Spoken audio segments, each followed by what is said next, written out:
Fala, meu querido aluno e minha querida aluna, tudo bem com você? Você está bem? Vamos dar continuidade ao que nós começamos há pouco no vídeo anterior? Vamos lá? Continuar falando de Revolução Francesa. No vídeo anterior eu falei com vocês sobre o contexto social em que estava mergulhada a França, sobre o antigo regime e como era dividida a sociedade francesa. Bem, primeira coisa que você tem que entender. Os pobres estavam revoltados com a nobreza e com o clero porque eles pagavam muitos impostos. Por exemplo, um camponês que dependia da colheita para poder sobreviver. Você já imaginou, no dia que desse uma seca ou ele perdesse toda a plantação, ele ia sobreviver de quê? Ele ia passar fome, tá certo? Os burgueses, os comerciantes também estavam muito revoltados com o clero, com a nobreza. Por quê? Porque a nobreza, para manter a sua vida de luxo, aumentava os impostos. E o coitado do comerciante, para poder sobreviver, aumentava o valor dos produtos para poder cobrir esses impostos. Mas a França estava com muitos pobres, muita gente em situação precária, então eles não tinham para quem vender esses produtos, o que acarretou a falência de muitas empresas. Ok? Na França na época. Então imagine aí o contexto em que se encontra essa nação no final do século XVIII. Então é o seguinte, o rei da época, que era o rei Luís XVI, esse é o rei Luís XVI, mas geralmente a maioria das pessoas o conhecem por essa imagem, né? Onde ele está aí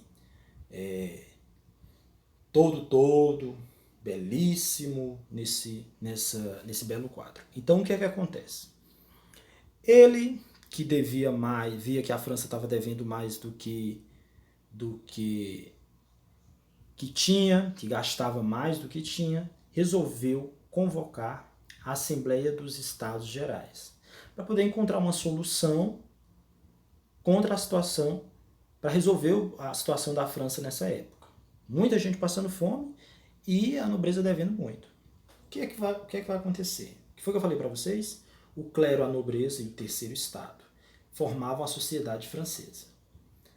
Quando nós falamos em Assembleia dos Estados Gerais, nós estamos falando da reunião desses estados, onde tudo o que é discutido passa por uma votação. E essa votação acontece como?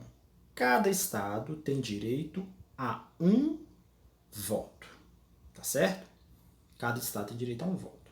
Então, vamos supor que a proposta é a criação de novos impostos. Quem é que vai sofrer mais com a criação desses novos impostos? Se dentro da Assembleia é mais provável que isso aconteça, já que o clero e a nobreza, os dois somando, 2 votos contra um do terceiro estado. Então parece injusto, né? Pois é, o terceiro estado, que era formado por camponeses, trabalhadores urbanos e os burgueses, resolveram mudar essa situação e disseram o seguinte, ó, não, meu amigo, não dá certo esse negócio de ter um voto por cada estado, não. Tem que ser um voto por cabeça. Mas quem disse que os nossos amigos aceitaram? Primeiro, o rei Luís XVI, essa é a Assembleia dos Estados Gerais, que aconteceu em maio de 1789, tá? A reunião deles. Mas o rei Luís XVI simplesmente decidiu que tudo ia ficar do jeito que estava, que nada ia mudar, que iam ser 3 votos, um para cada estado, e acabou a conversa. Mas quem disse que o terceiro estado aceitou isso? De forma alguma.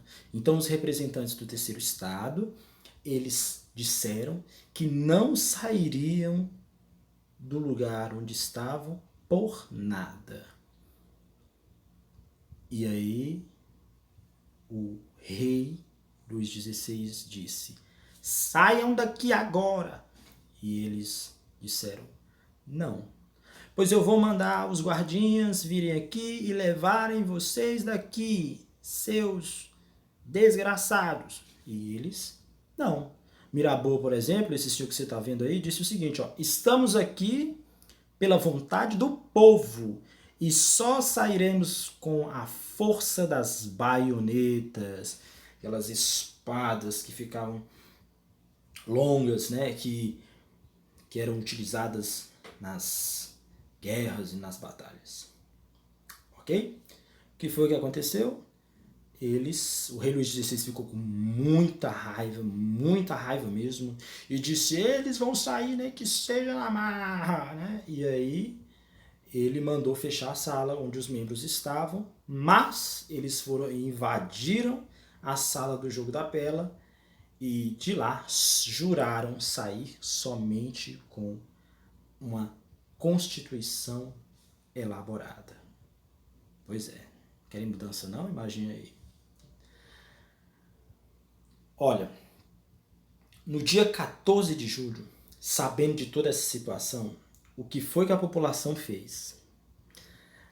Populares, as pessoas saíram às ruas, invadiram os depósitos, saquearam os depósitos de alimentos e armas e saíram tocando fogo em tudo que viam pela frente. Inclusive, no dia 14 de julho, eles invadiram a Bastilha. O que era a Bastilha? Era o símbolo maior do absolutismo. Era uma prisão para onde o rei, quando tinha alguém que o desagradava, ele mandava essa pessoa para a Bastilha. Pois é, ela era o símbolo do poder real e foi invadida. Tocaram fogo na Bastilha e roubaram as armas. Tá? Com a notícia do que estava acontecendo no centro urbano, o interior também resolveu se manifestar. Então, a galera que morava no interior da França também saiu às ruas, saqueou depósitos, roubou alimentos, roubou armas, invadiu castelos e tocou fogo em tudo que vinha pela frente. Então, olha essa imagem, e ela representa muito bem a França de 1789, tá certo?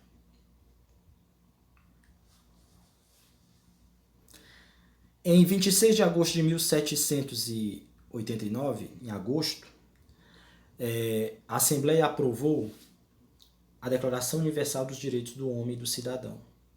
Um documento que mostrava como nós, seres humanos, somos seres dotados de direitos.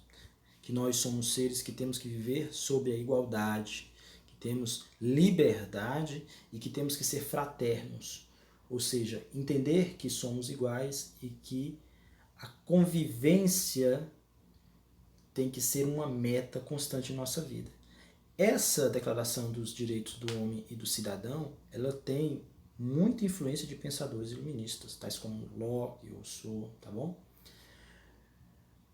Aí a Declaração dos Direitos do Homem e do Cidadão, e aí chegamos à Constituição de 1791. Ela foi aprovada na Assembleia Nacional Constituinte em setembro de 1791 e atendia em especial os interesses da burguesia. Você vê que a burguesia foi quem fomentou todo esse movimento que deu início à Revolução Francesa. Mas a Constituição de 1791 atendia principalmente os interesses dela. Então vamos lá. Quais eram as determinações que se encontravam nos planos desse momento, da Constituição de 1791? Primeiro, a abolição dos privilégios do clero e da nobreza. Eles aboliram os privilégios do clero e da nobreza. Até aí tudo bem. Fim da monarquia absolutista. Galera, isso é fantástico, porque nós estamos vendo o fim de um momento. Por isso que eu falei da importância da Revolução Francesa. Lembra quando você estudou Jacques Bossuet? O que é que Jacques Bossuet dizia? Diga lá, diga lá, diga lá, diga lá. O que é que Thomas Hobbes dizia? O que é que Maquiavel dizia? Diga o que é que Jacques Bossuet dizia. Fale aí, diga lá. Exatamente. O poder do rei não era um poder que vinha dos homens, mas era um poder que provinha de quem? De quem? De Deus, exatamente. Então, quando você ofendia ao rei, quando você criava alguma ofensa contra a monarquia, não era exatamente contra a pessoa do rei, mas contra Deus, e Deus não erra, e você estava assumindo isso, você estava assumindo que Deus errava. E isso é impossível de acontecer. Então, a teoria do poder divino cai por terra aí, ó. Por isso que é um marco tão importante a Revolução Francesa. Porque nós que estamos nos revoltando já estamos tomados por esses ideais de que o homem tem direitos e que ele tem que lutar por esses direitos. Deu para entender? Então, foi esse momento da Constituição de 1791 marca o fim da monarquia absolutista, com a limitação, eu não estou falando da expulsão, nem estou falando da execução, mas da limitação do poder do rei e a instituição de uma monarquia constitucional, ou seja, o rei está aí, mas existe uma assembleia que vai tomar decisões. Outra coisa também que aconteceu foi o voto censitário. Somente cidadãos que possuíssem uma certa renda podiam votar. Isso é um voto censitário, tá? Aí você se pergunta, poxa, mas lutaram por igualdade, fraternidade, por liberdade, mas o voto censitário é meio sem sentido, né? Então nós temos aí um problema já que vai acarretar outros problemas na Revolução Francesa, tá bom? Nós vamos continuar na próxima aula. Fique atento e beijo no coração. Tchau, tchau.